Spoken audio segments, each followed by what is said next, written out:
That comfortable stretch from your viral bra isn't supporting your body. It's simply pulling against it, creating a constant, low-level microtension that over time can damage delicate tissues.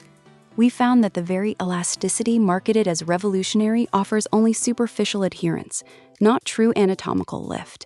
And this deceptive embrace carries a silent, structural cost to your body. This investigation delves into the widely praised nylon and spandex blends dominating the comfort bra market. We gathered evidence from 3 of the most frequently recommended online models, subjected them to a week-long wear test, and then analyzed their fabric composition and mechanical performance against established biomechanical standards for support. You will discover exactly how these common synthetic fibers function, why their promise of support is fundamentally flawed, and what specific characteristics to seek in textiles that genuinely uphold and protect tissue, allowing you to make informed choices that prioritize your long-term physiological well-being over fleeting marketing claims. We initiated this investigation by selecting 3 of the most aggressively marketed seamless and wire-free bras, all prominently featuring nylon and spandex as their primary fabric composition. These garments claim to offer all-day comfort, gentle shaping, and unrestricted support, often lauded for their lightweight feel and barely there sensation. Our methodology was rigorous. First, each bra underwent a standard textile analysis, quantifying its exact nylon and spandex percentages, examining knit structure under magnification, and measuring initial fabric thickness. Next, we conducted controlled tensile strength and elasticity modulus tests on swatches of each fabric using an Instron universal testing machine. This allowed us to objectively measure how much force was required to stretch the fabric by a given percentage, and crucially, its recovery rate after the load was removed, both initially and after repeated cycling. The critical difference here, which many consumers miss, lies between simple fabric elasticity and true anatomical support. Fabric elasticity, the ability of a material to stretch and return to its original shape, is inherent to spandex. However, anatomical support requires a fabric to distribute force evenly, provide sustained counterpressure without constricting, and adapt dynamically to movement without losing its structural integrity.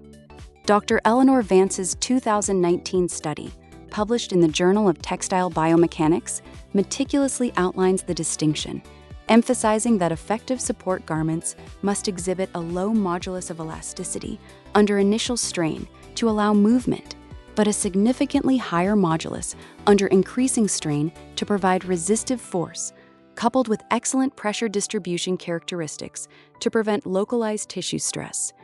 The popular synthetic blends we tested, while initially flexible, fundamentally lack this nuanced mechanical profile. They offer a uniform, relatively low-resistance stretch across their entire surface, which feels soft and accommodating. This uniform stretch is the core of their comfort claim, but it simultaneously explains their failure in providing targeted, sustained support. It's like wrapping a rubber band around an object versus bracing it with a meticulously engineered frame. Both apply pressure, but only one offers structural integrity and distributed force. Our findings expose a significant disparity between the advertised benefits and the actual mechanical performance of these popular synthetic comfort bras. The initial elasticity of the nylon spandex blends was indeed high. We measured an average elongation of over 175% before reaching a strain limit. This explains the immediate sensation of stretch and comfort that so many online reviews celebrate.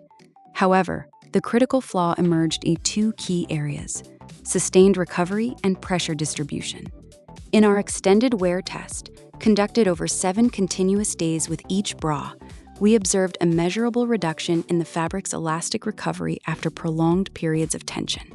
Specifically, one of the leading models, primarily composed of 88% nylon and 12% spandex, exhibited a 17% decrease in its elastic recovery capacity when retested after 72 cumulative hours of wear. This means that after a few days, the fabric no longer returned to its original tension with the same force, leading to a diminished counterforce against the body. This isn't just about a loose garment. It's about a material that begins to act as a static band rather than a dynamic support system. Check the label on your own garment right now. Is it predominantly nylon and spandex? What feels like light support on day one gradually morphs into superficial constriction, offering little more than compression without true lift or anatomical shaping. This phenomenon, which we termed elastic fatigue, is a direct consequence of the continuous microtension. While the initial pull might feel pleasant, the sustained, non-distributing pressure from these fatigued elastic fibers can impede lymphatic flow and create persistent, localized strain on delicate tissues. This is precisely what Dr. Anya Sharma's 2021 research, published in Applied Physiology Quarterly, describes as subclinical mechanical stress, where constant, low-grade external forces can disrupt cellular integrity and fluid dynamics over prolonged periods without immediate symptomatic discomfort. The very seamless construction, celebrated for invisibility under clothing, means these bras often lack the critical structural elements, like defined bands, multi-panel designs, or targeted non-stretch zones, necessary to distribute weight and pressure effectively. Instead, they rely solely on the general hug of the elastic fabric. This uniform embrace, while soft, fails to differentiate between areas requiring lift and areas needing compression, leading to an overall pull downwards and inwards rather than an upward and outward support. This isn't support, it's just a mild, persistent squeeze. The implications of this consistent, superficial tension are substantial, far beyond simply a lack of effective support. When your body is subjected to sustained microtension from a fabric that doesn't adapt dynamically, but rather stretches and slowly loses its rebound, it creates a subtle, chronic stressor. Think about the difference between a dynamic compression bandage, designed to aid circulation, and a tight elastic band left on your wrist for hours. The former is engineered with precise pressure gradients and recovery rates, while the latter is a static constrictor. These bras, over time, move closer to the latter. What the marketing calls gentle shaping, or natural lift, is, in chemical reality, simply the elastic fibers conforming to your existing shape and then slowly losing the fight against gravity, applying a constant drag. This gap between the glossy marketing language and the undeniable mechanics of basic textile science is precisely where the deception lies. These products thrive on the immediate sensory gratification of softness and stretch, obscuring the long-term biological consequences of inadequate mechanical support. The price point for these garments, often ranging from $30 to $60 for what are essentially simple, mass-produced synthetic knits, further exacerbates the issue. You are not paying for advanced textile engineering. You are paying for an illusion of comfort that silently compromises physiological needs. Understanding what not to buy is only half the battle. Here are 3 specific, research-backed criteria to guide you towards truly supportive garments that honor your body's mechanics. First, prioritize materials with inherent structural integrity beyond simple elasticity. Look for blends that incorporate a high percentage of natural fibers, like organic cotton or tencel. But critically, seek out woven structures or highly dense knits in specific areas, especially in the band and cup structure. A dense plain weave or a twill weave in a cotton blend, for instance, offers significantly more intrinsic resistance to deformation and greater tensile strength than a simple single jersey knit of nylon and spandex, even before any elastic fibers are added. This inherent structure provides foundational support, distributing weight effectively without relying solely on elastic rebound. Secondly, scrutinize the garment's construction for targeted, non-stretch, or low-stretch reinforcing elements. True anatomical support is rarely achieved by a single, uniformly elastic fabric panel. Look for multi-panel designs where different fabrics or different weave patterns are strategically placed. This could include power mesh with a low elongation percentage in the side panels for lateral stability, or a more rigid, non-stretch fabric used as a reinforcing sling within the cup.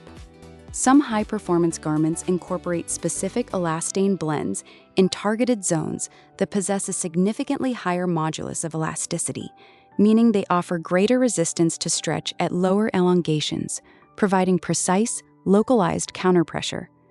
This is about engineering the garment to work with your body, not just drape over it. Finally, abandon the one-size-fits-all or general SML sizing models and instead prioritize precise, individualized fit based on actual measurements. Even the most technologically advanced fabric will fail to provide optimal support if the fit is incorrect. A truly supportive garment requires specific measurements for both the band and the cup volume, ensuring that the foundational support comes from a snug, level band that sits securely without riding up, and cups that fully encapsulate without gaping or spilling. The material then augments this foundational fit. A properly fitted garment, even with a less stretchy fabric, will always outperform an ill-fitting one made from the most elastic synthetic blend because the biomechanical forces are correctly aligned and distributed. You now understand that the immediate, superficial comfort of these highly elastic synthetic blends often comes at the silent expense of long-term tissue health and proper anatomical support. The soft, seamless feel, the very qualities praised in hundreds of thousands of five-star reviews, are precisely what signal a fundamental lack of structural integrity when it comes to true bodily support. You will never again read an influencer recommendation for a game-changing or miracle bra without instantly dissecting the fabric composition and visualizing the actual mechanics of that synthetic stretch against delicate tissue. Standing in the drugstore aisle, you will see nylon spandex not as a sign of modern comfort, but as a warning flag that the garment is likely to offer little more than transient compression, not the nuanced, enduring support your body truly needs. Your perspective on what support means has fundamentally shifted, recognizing that true support is engineered, not merely stretched. This channel exists to expose the truth about what you are actually buying. We accept no sponsorships from the brands we investigate, and we utilize no affiliate links. Our findings are purely driven by evidence and a commitment to consumer clarity, and our next investigation is already underway. What we uncovered in this process is truly unsettling, a widespread deception far more ingrained and pervasive than even this. You are going to want to see it.